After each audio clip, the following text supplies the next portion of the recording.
The silence was the first thing that struck me. Not the peaceful silence of a sleeping house, but the hollow silence of an empty one.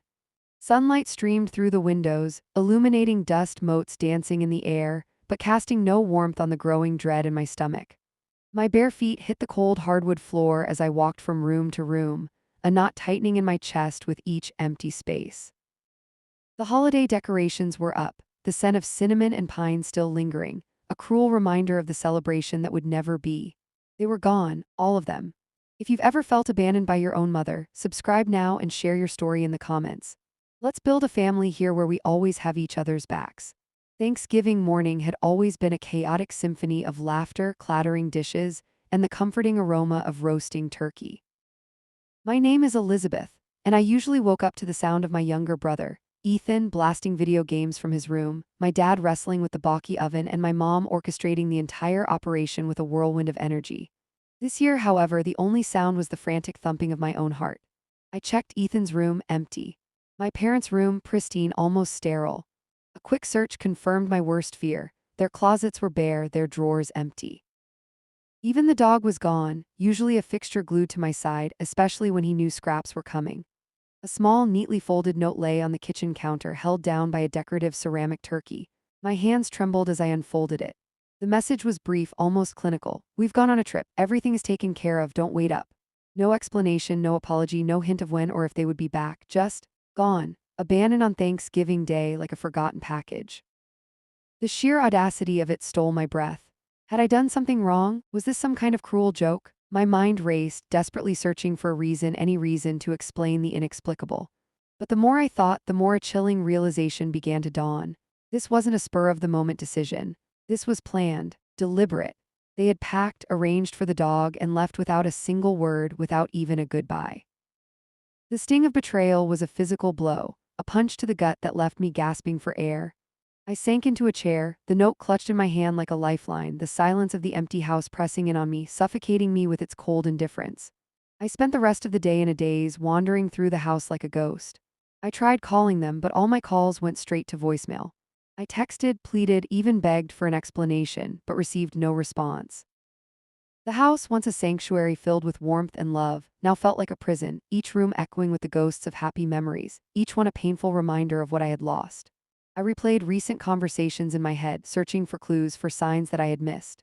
Had I been too demanding, too distant, too much of a burden? The questions swirled in my mind, unanswered and unrelenting.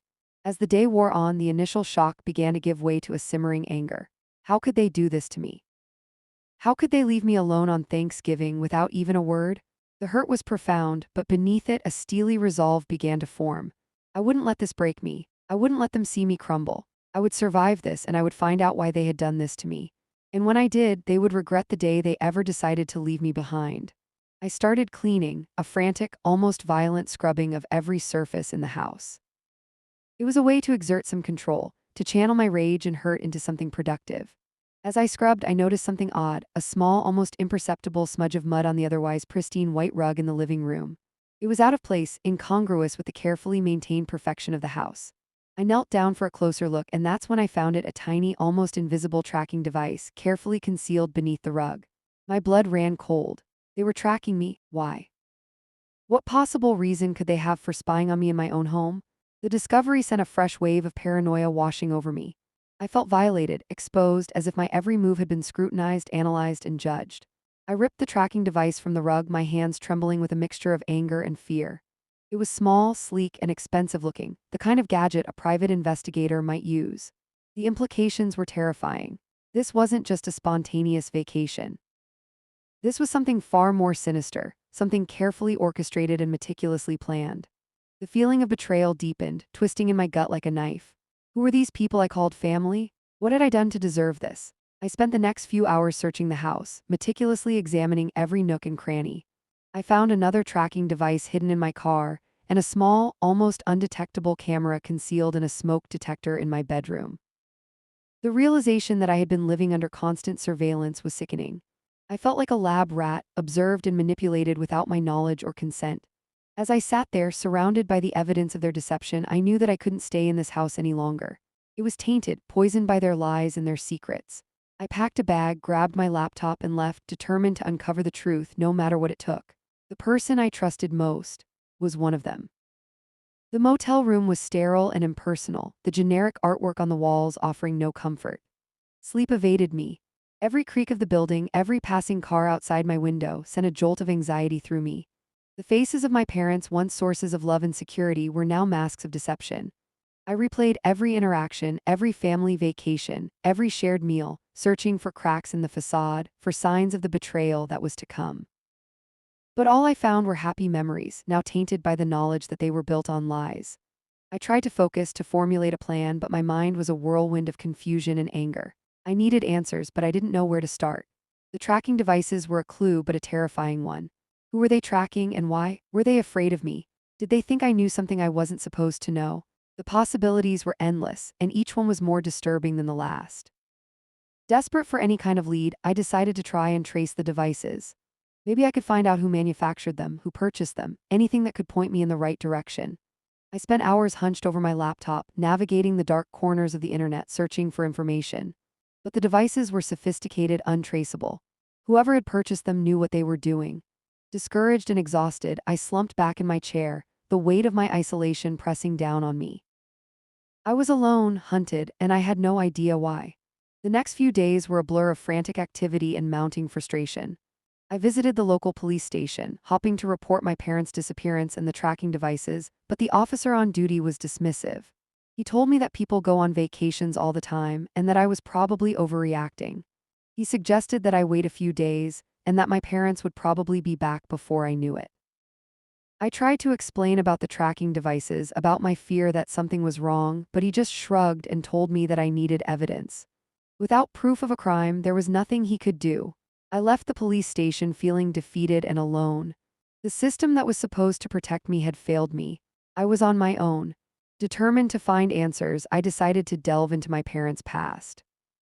Maybe there was something there, some hidden secret or unresolved conflict that could explain their sudden departure. I started by going through their old photo albums, searching for clues in their faces, in their body language, in the backgrounds of the pictures. But all I found were images of a happy, loving family, a picture-perfect facade that masked a dark and sinister truth. I then turned to their financial records, hoping to find evidence of suspicious activity, large withdrawals, or secret accounts. But their finances were meticulously organized, almost too perfect. It was as if they had anticipated my investigation and taken steps to cover their tracks. The more I dug, the more I realized how little I actually knew about my parents. They had always been so private, so guarded, always careful to present a certain image to the world. But beneath that image, there was a darkness, a secret that they had carefully concealed from me for my entire life. One evening, while sifting through a box of old documents, I stumbled upon something that stopped me cold, a faded newspaper clipping, tucked away in the back of a photo album. It was a report about a local bank robbery that had occurred several years before I was born. The robbers had never been caught and the case had gone cold. But what caught my attention was a small, almost unnoticeable detail, a sketch of one of the suspects based on eyewitness accounts. The sketch was grainy and indistinct, but there was something eerily familiar about the person's face. As I stared at the sketch, a chilling realization began to dawn. The suspect in the bank robbery bore a striking resemblance to my father. My hands trembled as I reread the article, searching for any other connections, any other clues that could confirm my suspicions. But the article was brief, offering little additional information. I spent the next few hours researching the bank robbery, scouring the internet for any mention of the case. I found a few old news reports, but nothing that definitively linked my father to the crime. But the seed of doubt had been planted, and I couldn't shake the feeling that I was onto something. Could my parents' seemingly perfect life be built on a foundation of lies and stolen money? Was that the reason they had been tracking me? Were they afraid that I would uncover their secret? The thought was both terrifying and exhilarating. I was closer to the truth than ever before, but I also knew that I was playing a dangerous game. If my parents were involved in a bank robbery, they were capable of anything. And if they knew that I was investigating them, they might try to silence me permanently. The weight of that realization settled heavily on my shoulders. I was alone, vulnerable, and I was up against forces that I didn't fully understand. But I couldn't back down now. I had come too far. I needed to know the truth, no matter the cost. I decided to reach out to a former family friend, a woman named Sarah who had known my parents for many years. I hadn't spoken to Sarah in years, but I remembered her as being kind and insightful, someone who might be able to offer some perspective on my parents' past. I found Sarah's number online and gave her a call. She was surprised to hear from me, but she agreed to meet me for coffee the next day. As I hung up the phone, I couldn't shake the feeling that I was walking into a trap, but I had no other choice. I was desperate for answers, and Sarah was my only hope. The coffee shop was bustling, the air thick with the aroma of roasted beans and murmured conversations. I sat across from Sarah, my hands clammy, my heart pounding in my chest. She looked older than I remembered, her face etched with lines of worry, her eyes holding a hint of sadness. After a few awkward pleasantries, I launched into my story, recounting the events of the past few days, the disappearance of my parents, the tracking devices, the newspaper clipping. Sarah listened intently, her expression growing increasingly grave. When I finished, she sat in silence for a moment, her gaze fixed on a point somewhere beyond me. Finally, she sighed, a weary sound that seemed to carry the weight of the world. "Elizabeth," she said softly, "your parents have always been complicated people." She hesitated as if searching for the right words. "There's a lot you don't know about their past." My breath caught in my throat. "What do you mean?" I asked, my voice barely a whisper. Sarah took a deep breath and began to speak, her words painting a picture of my parents that was far removed from the loving, supportive figures I had always known. She told me about their struggles with money, their involvement in shady business deals, their constant need to keep up appearances. She told me about my father's gambling addiction, a secret that had been carefully hidden from me for years. And then she told me about the bank robbery. Sarah didn't know for sure if my father had been involved, but she said that she had always suspected it. She had seen a darkness in him, a ruthlessness that he usually kept hidden beneath a veneer of charm. As Sarah spoke, the world around me began to blur. The noise of the coffee shop faded away, replaced by a ringing in my ears. I felt like I was falling, tumbling down a dark and endless abyss. Everything I had believed about my parents, about my life, was crumbling before my eyes. When Sarah finished, I sat in stunned silence, unable to process the enormity of what I had just heard. "I'm sorry, Elizabeth," Sarah said, her voice filled with compassion. "I know this is a lot to take in." I shook my head, tears streaming down my face. "Why didn't you tell me this before?" I asked, my voice choked with emotion. "I was protecting you," Sarah said. "Your parents could be dangerous. I didn't want you to get hurt." I stared at her, my mind reeling. My parents, the people who were supposed to love and protect me, were dangerous. They had lied to me, manipulated me, and now they had abandoned me. The pain was unbearable, a crushing weight that threatened to suffocate me. I stood up abruptly, knocking over my chair. "I have to go," I said, my voice trembling. I turned and fled the coffee shop, desperate to escape the suffocating weight of the truth. I ran blindly through the streets, tears streaming down my face until I reached a small park. I collapsed onto a bench, sobbing uncontrollably. The world felt cold and empty, devoid of hope. I was alone, betrayed, and utterly lost. As darkness fell, a chilling wind swept through the park, biting at my exposed skin.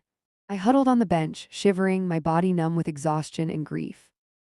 The weight of my parents' betrayal pressed down on me, threatening to crush me completely. I thought about ending it all, of simply giving up and letting the darkness consume me. What was the point of going on? My family was gone, my life was a lie, and I had no one to turn to. The thought was tempting, a release from the pain and the uncertainty. But then something flickered within me, a tiny spark of defiance. I wouldn't let them win. I wouldn't let them break me. I would survive this, and I would make them pay for what they had done. The anger surged through me, a burning fire that chased away the darkness.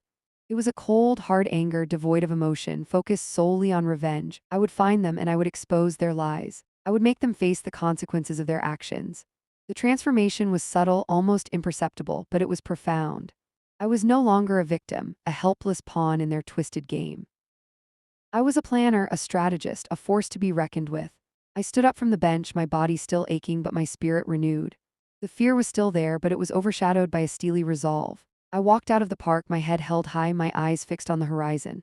The road ahead would be long and difficult, but I was ready. I had nothing to lose and everything to gain.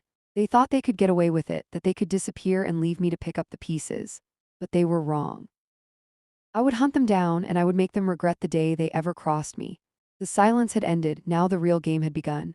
The first step was gathering information. I needed to know everything about my parents, their routines, their contacts, their assets. The internet became my weapon. I created fake profiles, infiltrated online forums they frequented, and dug into public records. It was slow, painstaking work, but every little detail was a victory. I learned about their offshore accounts, their hidden properties, and their network of shady associates. I discovered that the bank they supposedly robbed years ago was just the beginning. They had been involved in all sorts of illegal activities ever since, from fraud to substance trafficking. My anger burned hotter with each revelation, solidifying my resolve. Next, I needed evidence, irrefutable proof of their crimes. I couldn't just rely on my word against theirs. I started by hearing a private investigator, someone I could trust to gather information discreetly. I used a fake name and paid in cash, not wanting to leave a paper trail. The investigator was ex-law enforcement, a grizzled veteran who knew how to get things done. He provided me with surveillance footage, financial records, and witness statements, all of which pointed to my parents' guilt. But that wasn't enough. I needed something more, something that would really stick. That's when I remembered the tracking devices. If I could trace them back to my parents, that would be solid evidence of their involvement in my surveillance, a clear indication of their guilt. I contacted a tech expert, a young woman I found through an online forum. She was a genius with computers, capable of hacking into anything. I explained my situation, omitting some of the more sensitive details, and she agreed to help me.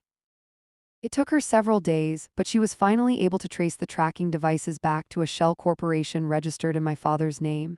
It was the smoking gun I needed. With the evidence in hand, I started to formulate a plan. I knew that I couldn't just go to the police.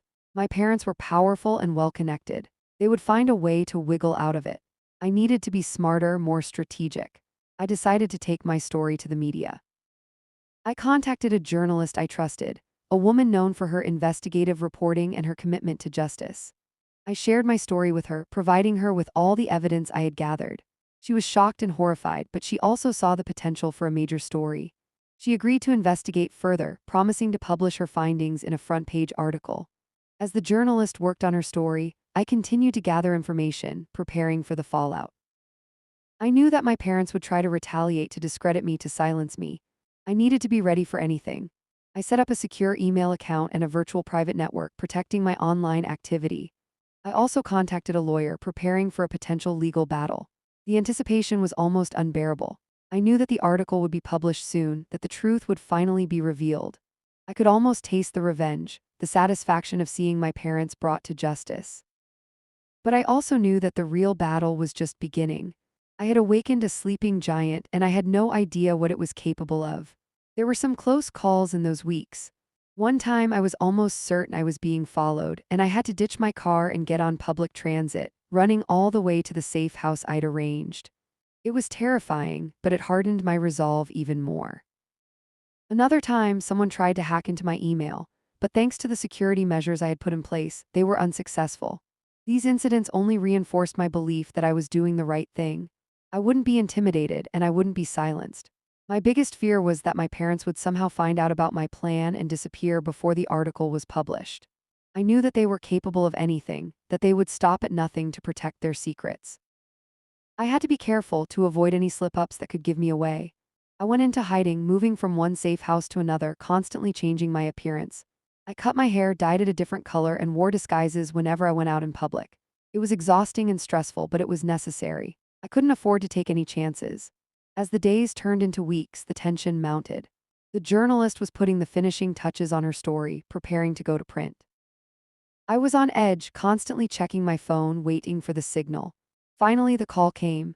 The journalist told me that the article would be published the next morning. She warned me to be prepared for a media frenzy, for a tidal wave of attention that would change my life forever. I thanked her and hung up the phone, my heart pounding in my chest. It was finally happening. The moment of truth was at hand. I spent the rest of the day preparing, mentally and emotionally. I knew that the next few days would be chaotic and overwhelming, but I was ready. I had come too far to back down now. That night I barely slept. I tossed and turned in my bed, my mind racing with thoughts and anxieties. I replayed every detail of my plan, searching for any potential weaknesses, any unforeseen consequences. I knew that there was no turning back, that I had to see this through to the end. As dawn approached, I got out of bed and dressed. I put on my most confident outfit, a power suit that made me feel strong and in control. I looked in the mirror, my eyes blazing with determination. Today was the day. The day that everything would change. As I walked out of the safe house, I took a deep breath of the fresh morning air. The world felt new and different, full of possibilities. I smiled a small, secret smile. The game was about to begin, and I was ready to play. The newspaper hit the stands, and the world exploded. My parents' faces were plastered across the front page, above a headline screaming about fraud, theft, and a family's betrayal. The article detailed their elaborate schemes, their hidden assets, and their long history of deception. It painted a picture of them that was so far removed from the people I thought I knew. It was like reading about complete strangers. The phone lines went crazy. News crews camped outside my safe house. My lawyer advised me to stay put, but I knew I couldn't hide forever. This wasn't just about exposing their crimes. It was about confronting them, making them answer for what they had done. I had to see the look in their eyes when they realized they had lost. My weakness was simple, my desire for closure. I knew it was a risk, a gamble that could backfire spectacularly, but I couldn't resist the urge. I knew they would try to contact me. They would want to explain, to deny, to manipulate. I had to be ready. I set a trap. I used an untraceable burner phone to send them a message, a simple baiting text. I know everything. Meet me where it all began. The location was a secluded spot by the river near the old family cabin where we had spent countless summers when I was a child. It was a place filled with memories, both good and bad.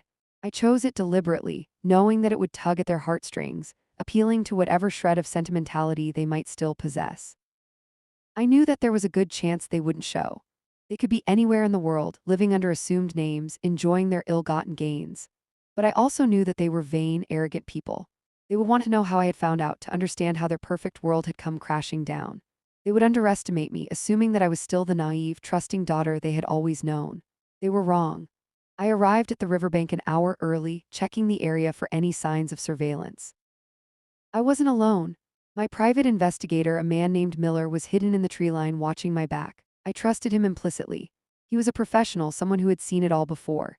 He had assured me that he would protect me no matter what happened.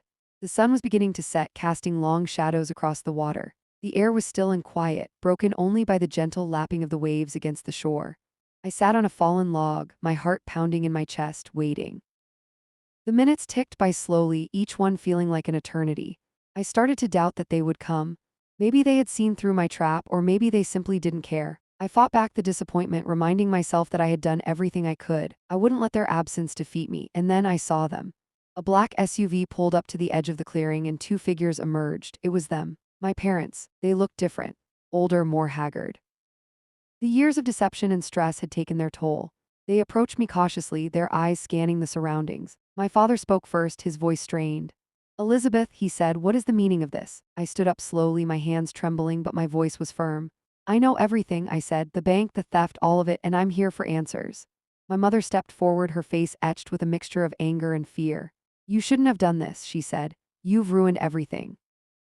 "I ruined everything," I replied. "You're the ones who ruined everything. You lied to me, you manipulated me, you turned my life into a joke." My father tried to interrupt, but I cut him off. "No," I said, "it's my turn to speak." I unloaded everything. Their crimes, their lies, the pain they had caused me. I didn't hold back. I wanted them to feel the full weight of their actions. As I spoke, their faces grew paler, their eyes filled with a mixture of guilt and regret. I could see that my words were hitting home, that they were finally realizing the enormity of what they had done. When I finished, there was a long, pregnant silence. The only sound was the rustling of the leaves in the trees. My father finally spoke, his voice barely a whisper. "We did it for you," he said. "We wanted to give you a better life." I laughed, a bitter, hollow sound. "A better life," I said. "By stealing and cheating and destroying other people's lives, that's not a better life, that's a nightmare." My mother started to cry, her shoulders shaking. "We made mistakes," she said, "but we always loved you." "If you loved me," I said, "you wouldn't have lied to me, you wouldn't have betrayed me." Suddenly my father's demeanor shifted. The guilt and regret vanished, replaced by a cold, hard anger. "You think you've won," he said, "but you haven't, this isn't over." He reached into his jacket and I knew what was coming. My heart leaped into my throat. I braced myself for the worst. But then, before he could react, a figure emerged from the tree line. It was Miller, my private investigator. He had a weapon trained on my father. "Don't move," Miller said, his voice cold and authoritative, "or I'll end you." My father froze, his hand still inside his jacket. He looked at me, his eyes filled with hatred. "You traitor," he hissed. "You'll regret this." I just stared back at him, my face devoid of emotion. "No," I said, "I won't." As Miller advanced, my father slowly removed his hand from his jacket. He wasn't holding a gun. He was holding a phone. He looked at me one last time, a cruel smile spreading across his face, and then he pressed a button. Suddenly, the world exploded. The world dissolved into a blinding flash, followed by a deafening roar. I was thrown backward, the force of the explosion slamming me against the muddy bank. For a moment, everything went black. Then slowly, my senses returned. My ears rang, my head throbbed, and my body ached all over. I blinked, trying to clear my vision. The air was thick with smoke and the stench of burning fuel. Debris rained down around me, chunks of twisted metal and shattered glass. I looked around wildly, searching for Miller for my parents. Miller was gone, vanished in the blast. My parents were lying motionless on the ground, their bodies mangled and burned beyond recognition. The phone, it wasn't a call, it was a trigger. A dead man's switch designed to unleash a final, devastating strike. They had planned this all along, prepared to take everyone down with them rather than face justice. I staggered to my feet, my legs shaky, my mind reeling. I had survived, but at what cost? The riverbank was a scene of utter devastation, a testament to my parents' ruthlessness and my own thirst for revenge. I had wanted them to pay, but I never imagined they would be willing to sacrifice everything, including themselves. The crimson stained the earth, a dark reflection of the choices we had all made. The aftermath was a chaotic blur. Sirens wailed in the distance, growing louder as emergency vehicles raced towards the scene. I knew I couldn't stay. The police would be here soon, and I had no desire to explain what had happened. I was still a suspect, a person of interest in a crime that had just turned exponentially more complex. I turned and ran, disappearing into the woods, leaving the carnage behind. I didn't stop running until I reached the safe house, my lungs burning, my heart pounding. I locked the door behind me, collapsing onto the couch, my body trembling uncontrollably. I was alone, utterly alone, with nothing but the echoes of the explosion ringing in my ears. The news coverage was relentless. The media went into overdrive, dissecting every aspect of the story, from my parents' crimes to the bombing at the river. They speculated about my involvement, portraying me as either a victim or a mastermind. The truth, as always, was far more complicated. The authorities launched a full-scale investigation, determined to unravel the mystery behind the blast. They interviewed witnesses, examined forensic evidence, and pieced together a timeline of events. It wasn't long before they zeroed in on me. My name and picture were everywhere, plastered across newspapers, television screens, and social media feeds. I was public enemy number one, a fugitive on the run from the law. My lawyer advised me to turn myself in, arguing that it was the only way to clear my name. But I refused. I couldn't trust the system. My parents had corrupted it too deeply. Days turned into weeks and the pressure mounted. I was forced to live in the shadows, constantly looking over my shoulder, afraid of being recognized. I relied on my network of contacts, the people who had helped me gather evidence and expose my parents' crimes. They provided me with food, shelter, and information, keeping me one step ahead of the authorities. Slowly but surely, the truth began to emerge. The journalist I had trusted published a series of follow-up articles, detailing my side of the story, revealing the extent of my parents' deception and the lengths they had gone to protect their secrets. The public's perception began to shift.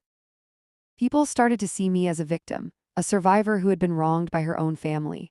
Support poured in from unexpected corners, from strangers who had been touched by my story. It wasn't enough to exonerate me completely, but it gave me a glimmer of hope. Eventually, the authorities reached a dead end. They couldn't prove my involvement in the bombing, and the evidence against my parents was overwhelming. The case was closed, marked as a tragic incident fueled by greed and betrayal. I was free, but I was also forever scarred. The experience had changed me, hardened me, leaving me with a deep sense of mistrust and a profound understanding of the darkness that lurks within the human heart. I watched it all unfold from afar, a ghost in my own life. The empire my parents had built crumbled to dust, their ill-gotten gains seized by the authorities. Their reputation was forever tarnished, their names synonymous with deceit and destruction. They lost everything, and I simply smiled. It wasn't a happy smile, not a victorious one. It was a quiet, knowing smile, a recognition of the twisted irony of it all.